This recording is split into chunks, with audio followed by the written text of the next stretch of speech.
Hey guys, how's it going? So, 2023 is at its end, which means we've just finished another year of Star Wars, and there were certainly plenty of great moments to talk about. So, I wanted to cover my favorite moments from any new Star Wars that released in 2023. Let's get right into it. Starting off with one of the final scenes from the Ahsoka show, we have Balin looking out across Peridia after abandoning Shin and pursuing his own path without her. Balin seems to be focused on a particular mountain off in the distance where there's some sort of light flickering. Then it cuts to a wide shot looking back at Balin, and we see him standing on these massive statues of the Mortis gods. What's interesting about this is while these statues of the father and the son seem to be fully intact, the statue of what we can assume to be the daughter, the light side embodiment of the Force, is destroyed. This begs the question as to whether this Mortis connection that Balin is seeking on Peridia is heavily rooted in the dark side of the Force. I love the scene because of the potential implications that it has on future stories in Star Wars. I mean, the Mortis arc in the Clone Wars was super interesting, such a heavily Force centered story, and I'm sure whatever Balin is pursuing on Peridia should be just as interesting. Next up, we have a scene from the final episode of the third season of The Mandalorian. Din Djarin, Bo-Katan, and even Grogu are fighting Moff Gideon in the Imperial base on Mandalore, while an Architects-class light cruiser is speeding towards a destructive impact with the base.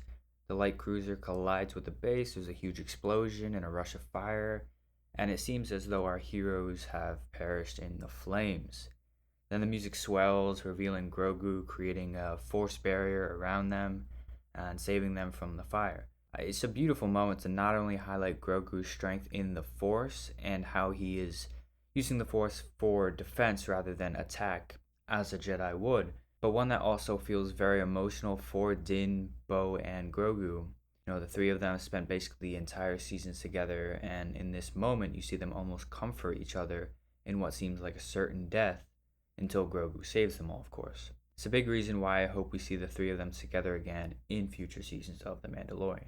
Taking a step into the animated side of Star Wars, we have a scene from the Bad Batch episode, The Solitary Clone. Commander Cody is faced with the choice to kill a separatist who is holding an Imperial officer hostage.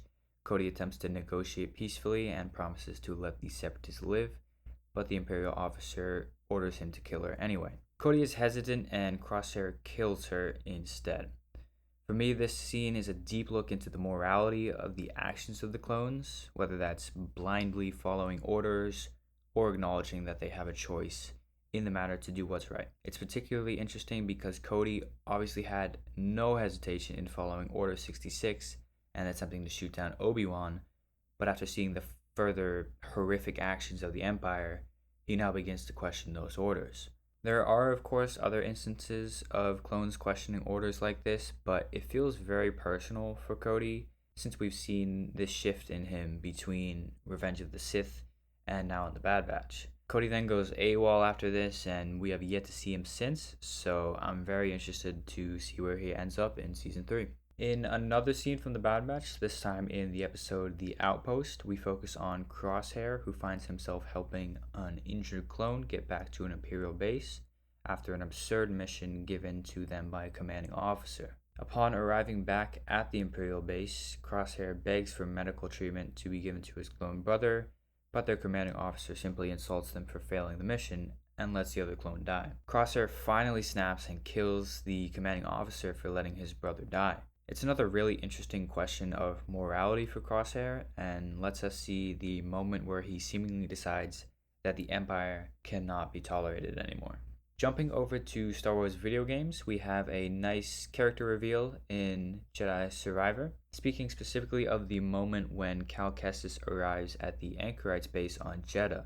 The door to the base opens, revealing Jedi Master Eno Cordova, who after spending a lot of time watching holograms and listening to recordings of him in Jedi Fallen Order, was awesome to finally meet in person, or in the game.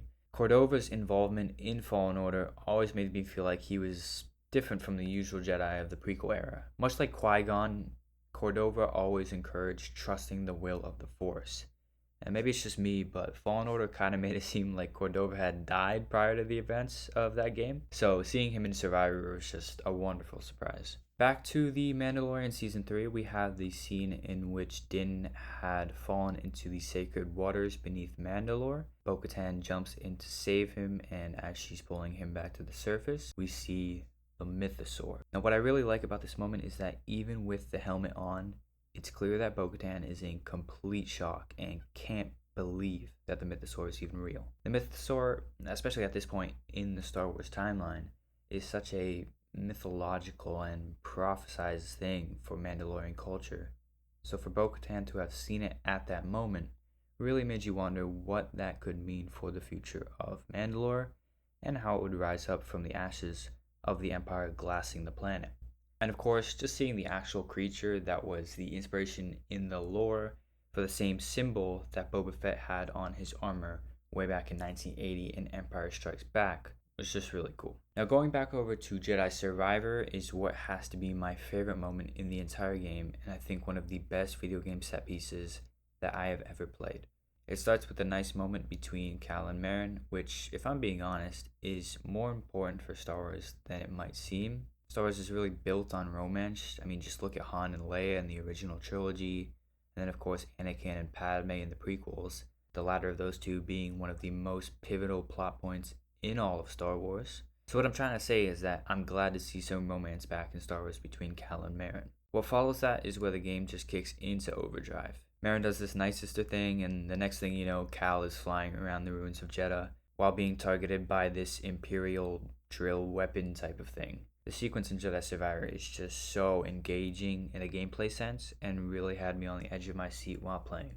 Just a ton of fun. Now, for what I believe is my number one favorite moment from Star Wars this year, we can head over to episode 5 of the Ahsoka show, Shadow Warrior. This is, of course, the episode where Hayden Christensen returns to play Anakin Skywalker and even a bit of Darth Vader in the world between worlds. For me personally, this episode was just flat out one of the best experiences I have ever had as a Star Wars fan. I was fortunate enough to be able to attend one of the few in-theater screenings of this episode, so to experience it on a massive IMAX screen with a few hundred other Star Wars fans was a once-in-a-lifetime thing. And of course, the episode itself was insane. I mean, Hayden Christensen put on one of his best performances as Anakin Skywalker. The lightsaber fight between him and Ahsoka was genuinely good, which is something you can't often say for Disney Star Wars. And I think the fact that it was so good was due in large part to Hayden being as good as he is with the blade. I mean, almost 20 years since Revenge of the Sith, and he just shows up and casually shows why he's the best lightsaber duelist we have ever seen in Star Wars. And we get these really deep and personal Clone Wars flashback scenes for Ahsoka and Anakin until Anakin finally sets Ahsoka, his Padawan, back on the right path. Just a really beautiful and impactful episode overall. Well, that's going to do it for my top Star Wars moments of 2023. Let me know what you guys liked seeing in Star Wars this past year. Consider liking and subscribing, and I'll see you in the next one.